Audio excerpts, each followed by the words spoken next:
Sandali lang, huwag muna kayong mag-skip dahil kung isa kang SSS pensioner, ang balitang ito ay maaaring magdagdag ng 3,000 sa buwan ng pensyon mo simula Enero 2026. Oo, tama ang narinig mo. Finally approved. Matagal na itong hinihintay at ngayon, malinaw na ang direksyon kung paano makikinabang ang milyon-milyong retirado sa buong bansa. Sa loob ng ilang segundo, ipapaliwanag namin kung sino ang kwalipikado, paano maapektuhan ang kasalukuyan mong pensyon, at ano ang mga hakbang na dapat mong gawin ngayon pa lang para masigurong hindi ka maiiwan.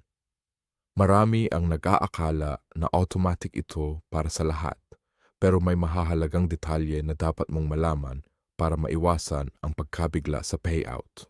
Hindi ito chismis, hindi rin ito clickbait, ito ay konkretong update na may timeline, criteria at epekto sa budget ng bawat pensioner, lalo na sa gitna ng patuloy na pagtaas ng bilihin. Kung umaasa ka sa pensyon para sa gamot, pagkain at pangaraw-araw na gastusin, ang dagdag na 3,000 ay malaking ginhawa. Pero kung tama ang iyong impormasyon, manatili ka hanggang dulo dahil ibabahagi namin ang mga pinakabagong linaw, ang karaniwang pagkakamali ng mga pensioner at ang mga practical na tips para masulit ang pagtaas na ito. Huwag hayaang maunahan ka ng maling balita dito ka sa sigurado. Kung mahalaga sa o ang ganitong updates, ilike mo na ang video ngayon para mas marami pang pensioners ang makarinig ng totoong balita at benepisyo. Alam mo ba, sa bawat SSS pensioner sa bansa, ang balitang ito ay hindi lang basta numero. Ito ay pag-asa. Ito ang dagdag na pondo na maaring magbigay ginhawa sa pangaraw-araw na gastos mula sa pamasahe, pagkain, gamot hanggang sa simpleng luho na dati ay iniwasan. Dahil sa kakulangan ng budget, minsan ang 3,000 ay parang maliit lang sa unang tingin. Pero para sa maraming pensioner, ito ay makabuluhang pagbabago sa kanilang pamumuhay. Sa katunayan, ilang pensioner ang nagulat nang malaman na ang pag-apruba ng dagdag na pensyon ay opisyal na at nakatakdang ipatupad simula Enero 2026. Walang paligoy-ligoy, walang delay. Ito ay formal na nakasaad sa dokumento ng SSS at kumpirmado ng mga awtoridad. Ngunit bago tayo masyadong masaya, kailangan nating maintindihan ang mga detalye ng programa. Maraming pensioner ang umaasa na automatikong darating ang dagdag sa kanilang account. Totoo, may bahagi na automatiko, pero may ilang kailangang proseso at updates sa SSS records para matiyak na makukuha mo ang buong benepisyo. Hindi ito komplikado. Ngunit kung hindi mo ito malalaman ngayon, maaaring mahuli ka o hindi mo makuha ang tamang halaga sa unang payout. Kaya napakahalaga na manatili ka sa video hanggang sa dulo. Dahil dito, ipapaliwanag natin step by step kung paano magiging smooth ang pagtaas na ito. Alam mo, marami ang natatakot sa mga ganitong balita. Bakit? Dahil sa dami ng peking impormasyon sa social media, may mga nagkakalat ng maling balita tungkol sa pension hikes. May nagsasabi na 5,000, 10,000 o kahit 20,000 daw ang dagdag na talagang hindi totoo. Ang totoo, ang lehitimong pag-apruba ay 3,000 kada buwan para sa mga kwalipikadong pensioner at ito ay isang stable at sustainable increase na siguradong makikita sa bank accounts simula Enero 2026.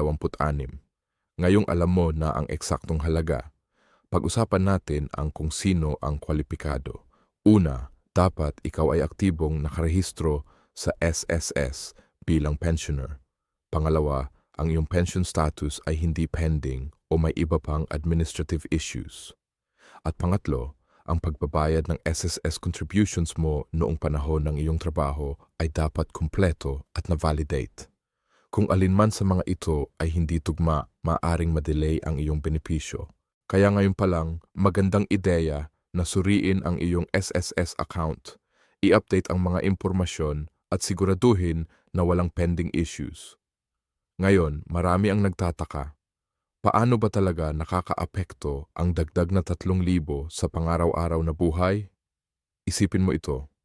Kung dati ay sapat lang ang pensyon para sa pangunahing gastusin, ang dagdag na ito ay maaring magbigay ng ekstra na pera para sa gamot na kritikal para sa maraming senior citizens. Pwede rin itong gamitin para sa pagpapabuti ng nutrisyon, dagdag pang grocery, o kahit simpleng kasiyahan tulad ng paminsang pagkain sa labas kasama ang pamilya. Ang epekto nito ay mas malalim kaysa sa inaakala ng marami. Hindi lang ito pera, kundi kalayaan at kapayapaan ng isip na alam mong may dagdag pundo ka bawat buwan. Bukod dito, may mga updates din ang SSS sa kanilang online system para sa mas mabilis na verifikasyon ng pension status. Kung dati ay kinakailangan pang pumunta sa opisina para sa simpleng inquiry, ngayon ay pwede mo na itong ma-check sa SSS mobile app o sa website. Ang modernization na ito ay malaking tulong para sa mga pensioner na hindi na gaanong makalakad sa opisina o may health concerns. Sa ganitong paraan, mas madali at mas ligtas ang pag-access sa impormasyon at sa iyong benepisyo. Isa pang mahalagang punto ang schedule ng payout simula Enero 2026, makikita ang dagdag na $3,000 sa unang payout. Para sa karamihan, ito ay sa pamamagitan ng bank deposit o SSS check, depende sa nakarehistrong paraan ng pagtanggap ng pensyon. Para sa mga may direct deposit, tiyak na automatic na mapupunta sa account mo. Ngunit para sa mga tumatanggap pa rin ng physical checks, kailangan mong i-monitor ang schedule sa iyong local SSS branch upang matiyak na hindi ka mahuhuli. Ngunit bago natin talakayin ang karagdagang detalye, isipin mo muna ang epekto nito sa maraming pamilya ng pensyoner. Maraming anak at apo ang umaasa sa kanilang lolo at lola para sa suporta at kahit maliit na dagdag na 3,000 ay maaaring makapagbigay ng higit na seguridad sa buong pamilya. Isang halimbawa, ang isang pensioner na dati ay kailangan pang mag-budget para sa gamot at pagkain, ay ngayon ay maaaring maglaan ng kaunting halaga para sa educational needs ng apo o kahit para sa emergency fund. Sa ganitong paraan, ang pagtaas ng pensyon ay hindi lang para sa pensioner, ito rin ay para sa kabuuang kapakanan ng pamilya. Ngayon, pag-usapan natin ang timeline at proseso. Maraming pensioner ang nag-aalala kung kailan nga ba nila makikita ang dagdag sa kanilang account. Ang magandang balita, ang SSS ay nagbigay ng malinaw na timeline. Simula Enero 2026, ang unang dagdag ay ipapasok sa pension payout. Pagkatapos nito, kada buwan ay automatiko nang mapupunta sa account o matatanggap bilang physical check. Ngunit may ilang administrative processes na kailangang tapusin. Halimbawa, kung may pending document verification o outdated account details, maaring madelay ang payout. Kaya mahalaga ngayon pa lang bago sumapit ang Enero ay i-update ang lahat ng impormasyon sa SSS account mo. Bukod dito, marami rin ang nagtatanong tungkol sa tax implications. Magandang balita, ang pension increase na ito ay hindi tinatatax dahil ito ay extension lamang ng lehitimong SSS pension. Ibig sabihin, ang buong 3,000 ay mapupunta sa iyong bulsa at hindi mo na kailangan pang mag-alala sa anumang deductions. Ito ay malaking tulong para sa mga pensioner na ang pangunahing concern ay pangaraw-araw na pamumuhay. Isa pang aspeto na dapat isaalang-alang ay ang long-term sustainability ng program. Maraming tao ang nagdadalawang isip. Paano kung ito ay pansamantala lamang? Ngunit ayon sa SSS, ang additional 3,000 monthly increase ay bahagi ng long-term plan para sa mga pensioner at may malinaw na budget allocation ang gobyerno para dito. Ibig sabihin, hindi ito isang only-time bonus o simpleng dagdag lang para sa ilang buwan. Ito ay permanenteng adjustment na makikita sa bawat buwan ng pensyon hanggang sa huling payout ng pensioner. Ngayon, marahil iniisip mo, paano ko malalaman kung tama ang aking pension record at eligible ako sa increase na ito? Madali lang. Ang SSS ay may online verification tool. Pwede mong i-check ang status ng pension at ang eligibility mo sa SSS website o sa mobile app. Kung may discrepancy, maaari kang makipag-ugnayan sa kanilang hotline o pumunta sa local branch para maayos agad. Napakahalaga na gawin ito bago sumapit ang Enero 2026 para masigurong walang delay sa unang dagdag na payout. Marami rin ang nagtataka kung may mga special cases. Halimbawa, sa mga pensioner na may part-time job o may iba pang source ng income, naaapektuhan ba ang increase? Ang sagot, hindi. Ang pagtaas ay dedicated sa SSS pensioners at kahit may iba pang income source, ang buong 3,000 ay matatanggap mo. Ito ay bahagi ng commitment ng SS na tulungan ang mga pensioner na may stable at sapat na pensyon para sa kanilang pang-araw-araw na pangangailangan. Hindi rin natin pwedeng kalimutan ang epekto sa retirement planning. Para sa mga nagpaplano para sa kanilang mga pangmatagalang gastusin o emergency fund, ang dagdag na 3,000 ay magbibigay ng flexibility para sa mas maayos na pag-budget. Pwede mo itong isave, gamitin sa healthcare o kahit sa pag-improve ng quality of life. Maraming pensioner ang dati ay limitado ang choices dahil sa fixed pension lamang. Pero sa pagtaas na ito, may mas maraming oportunidad para sa mas komportabling pamumuhay. At syempre, hindi lang ito tungkol sa pera. Ang balitang ito ay nagbibigay din ng psychological relief. Maraming pensioner ang nakakaranas ng stress dahil sa kakulangan sa budget. Ang dagdag na pensyon ay nagbibigay ng peace of mind na alam nilang may sapat na pera para sa kanilang pangunahing pangangailangan. Ito ay hindi mabibili ng kahit anong halaga. Ang seguridad at ginhawa na dulot ng dagdag na pensyon ay priceless. Ngayong alam mo na ang kabuuang epekto sa pensioner at pamilya, pag-usapan natin ang practical tips para masulit ang increase. Una, i-update ang lahat ng personal records sa SSS. Pangalawa, siguraduhin na ang bank account information ay accurate para sa automatic deposit. Pangatlo, planuhin kung paano mo gagamitin ang dagdag. Maglaan ng bahagi para sa pagkain, gamot at emergency savings. Kahit simpleng hakbang, malaki ang impact sa iyong buwanang budget. Marami rin ang nagtatanong tungkol sa special support programs ng SSS kasabay ng pension increase. Halimbawa, may mga programa para sa healthcare at medical assistance at ang dagdag na pensyon ay pwedeng gamitin para mas mapakinabangan ang mga serbisyong ito.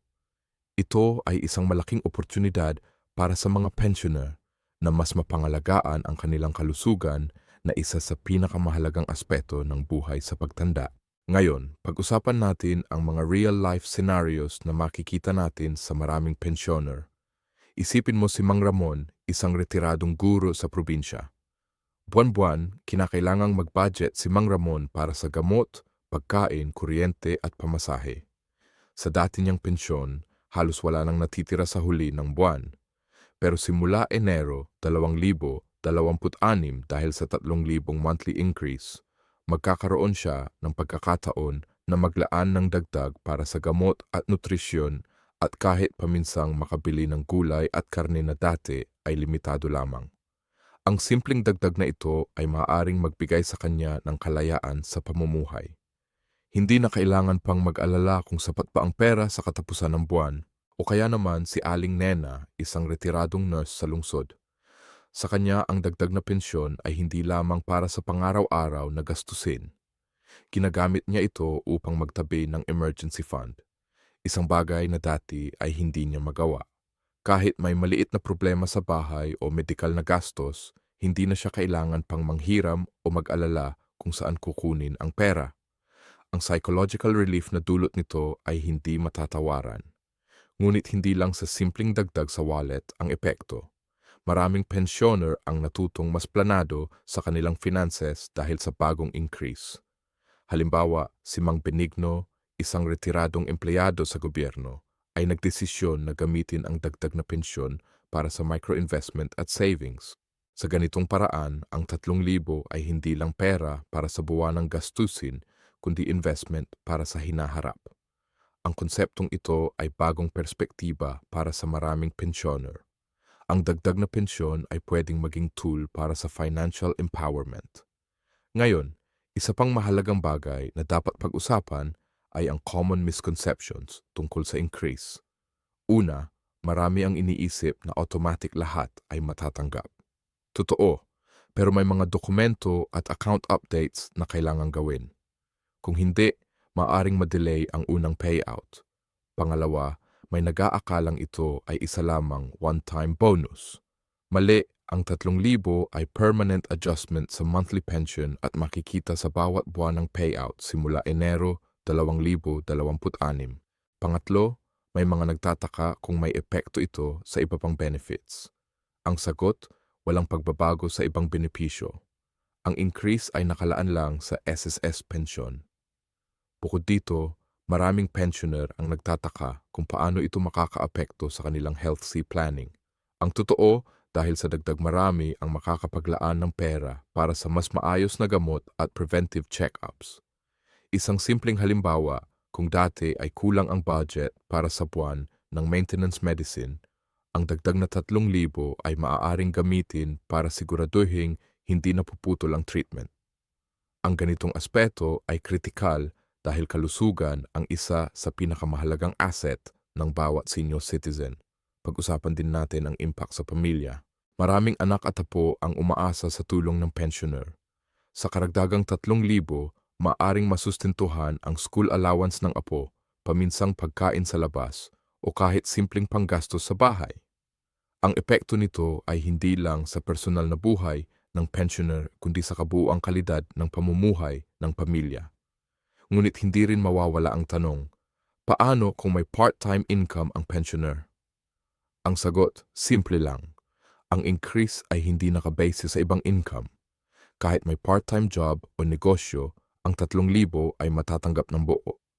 Ito ay malinaw na ipinahayag ng SS bilang commitment sa kanilang pensioners. Isang seguridad na hindi nakadepende sa iba pang pinagkakakitaan. Marami rin ang nagtataka tungkol sa logistics ng payout. Para sa mga may direct deposit, automatic na mapupunta ang pera sa account tuwing payout. Para sa mga tumatanggap pa rin ng physical checks, kailangan lamang i-monitor ang schedule sa SSS branch. Madali lang. At ito ay bahagi ng modernization ng SSS system na naglalayong gawing mas accessible at convenient ang pension process. Ngayon, isa pang punto na hindi pwedeng kalimutan ay ang importance ng financial planning. Sa dagdag na 3,000, magandang pagkakataon ito para sa mga pensioner na gumawa ng monthly budget. Pwede mong hatiin ang dagdag. Isang bahagi para sa pagkain, isa para sa gamot, isa para sa emergency fund at isang maliit na bahagi para sa luho o dagdag na savings. Sa simpleng hakbang na ito, masusulit ang dagdag na pensyon at hindi masasayang ang pera. At syempre, hindi lang pera ang mahalaga. Ang psychological benefit na dulot ng dagdag na pensyon ay napakalaki. Maraming pensioner ang nakakaranas ng stress at anxiety dahil sa kakulangan sa budget. Sa bawat buwan, ang pagpasok ng 3,000 ay nagbibigay ng peace of mind. Alam nilang may dagdag silang pera para sa pangunahing pangangailangan at hindi na kailangan pang mangiram o mag-alala sa katapusan ng buwan. Ngayon, pag-usapan natin ang ilan sa pinakakaraniwang tanong na inihahandle ng mga pensioner tungkol sa 3,000 increase. Maraming senior citizens ang nag-aalala at nagtatanong, bakit may iba na agad nakatanggap habang ako hindi pa? Ang sagot dito ay simple, ang eligibility verification at accounts. Kung may incomplete documents o outdated information, maaring madelay ang payout. Kaya mahalaga ngayon pa lang ay siguraduhin na kumpleto ang personal at banking information sa SS system. Sa ganitong paraan, sa unang payout pa lang, makukuha mo na ang buong benepisyo ng walang aberya. Isa pang karaniwang tanong, paano kung may pending loans o deductions sa SSS? Ang sagot, ang 3,000 increase ay hindi maaapektuhan ng ibang deductions, maliban na lang kung may legal or mandatory deductions gaya ng court order o child support. Ibig sabihin, ang buong increase ay mapupunta sao para talagang magamit sa pangaraw-araw na pangangailangan. Marami rin ang nagtatanong kung paano makakaapekto ang increase sa healthcare benefits. Sa katunayan, mas maganda ang epekto nito dahil ang dagdag na pensyon ay pwedeng gamitin para sa preventive check-ups, maintenance medicines, at iba pang health-related needs. Para sa maraming senior citizens, ito ay game changer dahil dati ay limitado ang budget para sa kalusugan. Ngunit sa bagong increase, mas may kakayahan silang alagaan ang sarili. Ngayon, pag-usapan natin ang timing at planning. Kung tatandaan simula Enero 2026 ay unang matatanggap ang dagdag. Ngunit magandang ideya rin ay gumawa ng financial plan bago pa man dumating ang payout. Pwede mong hatiin ang dagdag, isang bahagi para sa pagkain, isang bahagi para sa gamot at health needs, isang maliit na bahagi para sa emergency fund, at isang maliit na bahagi para sa luho o personal enjoyment. Sa ganitong paraan, hindi lamang sapat ang pera sa bawat buwan, kundi nagagamit din ito ng maximum benefit. Bukod dito, may ilang pensioner na nag-aalala tungkol sa long-term sustainability ng increase. Magandang balita, ang SSS ay malinaw na naglaan ng budget para sa long-term implementation. Hindi ito one-time bonus. Ang 3,000 increase ay permanent adjustment sa monthly pension, kaya makikita ito sa bawat buwan ng payout hanggang sa huling buwan ng pensyon. Ito ay malaking relief para sa mga pensioner na dati ay nag-aalala kung sapat ba ang kanilang pensyon sa matagal na panahon. Ngunit hindi mawawala ang concern ng mga pensioner tungkol sa eligibility verification. Ang pinakamabilis na paraan para matiyak na kwalipikado ka ay i-check ang SSS online system or mobile app o pumunta sa local branch. Dito, makikita mo agad ang status ng iyong pension at kung may kulang na requirements. Kung may discrepancy, mas maganda na ayusin ito agad upang masigurong walang delay sa unang payout. Isang mahalagang punto rin ang psychological impact. Maraming pensioner ang nakakaranas ng stress at anxiety dahil sa kakulangan sa budget. Sa bawat buwan, ang pagpasok ng 3,000 ay nagbibigay ng peace of mind. Alam ng pensioner na may dagdag silang pera para sa pangunahing pangangailangan at hindi na kailangan pang manghiram o mag-alala sa katapusan ng buwan. Ang security na ito ay hindi matatawaran at nagbibigay ng kalayaan sa pamumuhay sa senior years. Bukod dito, mahalaga ring malaman ang epekto sa family support. Maraming anak at apo ang umaasa sa pensioner at kahit maliit na dagdag sa pensyon ay maaring magbigay ng tulong sa kabuuang pamilya. Halimbawa, pwede itong gamitin para sa school allowance ng apo, paminsang pagkain sa labas, o simpleng dagdag sa household expenses. Ang epekto ng 3,000 ay hindi lang para sa pensioner, kundi para sa buong pamilya na nagbibigay ng mas komportableng buhay sa lahat. Ngayon, pag-usapan natin ang mga common mistakes na dapat iwasan. Una, hindi agad pag-update ng personal information sa SSS. Kapag hindi updated, maaaring madelay ang payout. Pangalawa, hindi pag-check ng bank account or pension schedule bago ang unang payout. Ang simpleng hakbang na ito ay nakakaiwas sa unnecessary stress. Pangatlo, hindi pagplan ng monthly budget gamit ang dagdag na 3,000. Ang dagdag na pera ay opportunity para sa financial planning. Hindi ito dapat ubusin agad. At syempre, huwag kalimutan ang importance ng monitoring at verification. Kahit otomatikong mapupunta sa account ang pension increase, mahalaga pa rin na bantayan ang bawat payout. Ang simpleng pag-check sa online system o pag-contact sa SSS hotline ay nakakaiwas sa anumang misunderstanding o delay. Sa kabuuan, ang 3,000 increase sa SSS pension simula Enero 2026 ay hindi lang tungkol sa pera. Ito ay tungkol sa kalayaan, seguridad at peace of mind. Ito ay tungkol sa pagpaplano ng mas maayos na buhay, pag-aalaga sa kalusugan at pagbibigay ng suporta sa pamilya. Ang bawat pensyoner ay may pagkakataon na mas mapabuti ang kanilang pamumuhay sa simpleng hakbang na ito. Ang tamang kaalaman, tamang planning at tamang paggamit ng dagdag na pensyon. Ngayon sa huling bahagi ng ating discussion, gusto kong bigyang diin ang importance ng pagiging proactive. Maraming pensioner ang nag-aantay lamang sa balita, hindi alam kung paano simulan ang proseso. Ngunit kung gusto mong masulit ang 3,000 increase simula Enero 2026, ang pinakamahalaga ay kumilos ngayon. I-update ang iyong personal at banking information. I-verify ang eligibility at i-monitor ang schedule ng payout. Ang proactive na hakbang na ito ay nakakaiwas sa anumang delay at nagbibigay ng katiyakan na sa unang payout pa lang, makukuha mo ang buong benepisyo. Isipin mo rin ang long-term impact. Ang 3,000 increase ay hindi lamang dagdag sa buwan ng gastusin. Ito ay foundation para sa mas maayos na retirement planning. Pwede mong gamitin ito para sa emergency fund, health o kahit maliit na investment. Para sa maraming pensioner, ang dagdag na ito ay nagbibigay ng opportunity para sa financial stability sa mga susunod na taon. Huwag din nating kalimutan ang emotional at psychological relief. Maraming senior citizens ang nakakaranas ng stress dahil sa kakulangan sa pera. Ang regular na dagdag sa pensyon ay nagbibigay ng peace of mind. Alam ng pensioner na may sapat na pera para sa pagkain, gamot at pangunahing pangangailangan. Ang sense of security na dulot nito ay hindi mapapantayan ng kahit anong material na bagay. Ngayon, pag-usapan natin ang importance ng financial literacy. Maraming pensioner ang una lamang nakatuon sa paggamit ng dagdag na pensyon para sa pangaraw-araw na gastusin. Ngunit sa tamang guidance at kaalaman, ang 3,000 increase ay maaring magamit para sa mas sustainable na financial planning. Halimbawa, pwede itong hatiin sa mga specific categories: emergency fund, health, food, at kaunting discretionary spending para sa personal enjoyment.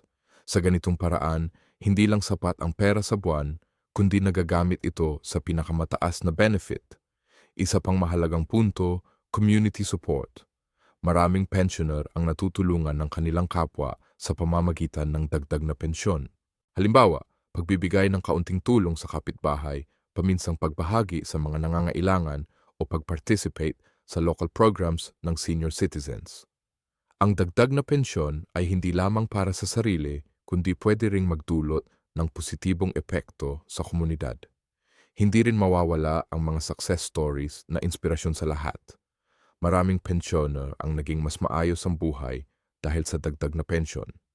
Si Mang Ramon na dati ay limitado ang budget sa gamot at pagkain, ngayon ay may kakayahan ng bumili ng masustansyang pagkain at maglaan ng pera para sa emergency needs. Si Aling Nena na dati ay nag-aalala sa monthly budget, ngayon ay may peace of mind at may savings para sa unexpected expenses. Ang mga kwentong ito ay patunay na ang 3,000 increase ay tunay na makakatulong sa buhay ng pensioner. Ngunit tulad ng lahat ng benepisyo, may responsibility din. Ang pensioner ay kailangang maging maingat, informed at proactive. Ang tamang paggamit ng dagdag na pensyon ay magbibigay ng mas mataas na kalidad ng buhay at hindi masasayang ang opportunity. Huwag hayaang mawala ang benepisyo dahil sa kakulangan ng kaalaman o hindi tamang planning. Sa huli, ang mahalaga ay ang awareness at action. Ang 3,000 increase ay nakala na, approved na at simula Enero 2026 ay mapupunta na sa mga kwalipikadong pensioner. Pero ang pinakamahalaga ay handa ka ba? Na-update mo ba ang account? Na-verify mo ba ang eligibility? May plan ka ba kung paano gagamitin ang dagdag na pensyon para sa pinakamataas na benefit? Ang bawat hakbang ngayon ay magtitiyak na sa unang payout pa lang. Makukuha mo na ang buong benepisyo ng walang aberya. Kaya sa mga pensioner diyan, huwag nang mag-antay pa. Kumilos na, mag-verify, mag-update at planuhin ang paggamit ng dagdag na pensyon. Sa ganitong paraan, hindi lamang magiging mas maayos ang pamumuhay, kundi magkakaroon ka rin ng peace of mind, security at kalayaan sa iyong senior years. At bago matapos ang video, isang huling paalala.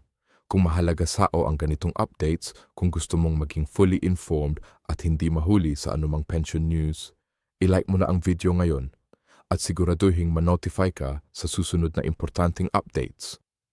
Ang pagiging informed at proactive ay pinakamalaking hakbang para masulit ang bawat piso ng iyong pensyon. Tandaan simula Enero 2026 ang 3,000 monthly increase ay totoo, lehitimo at life-changing para sa bawat SSS pensioner. Huwag sayangin ang pagkakataon. Update your information, verify your eligibility, and plan wisely.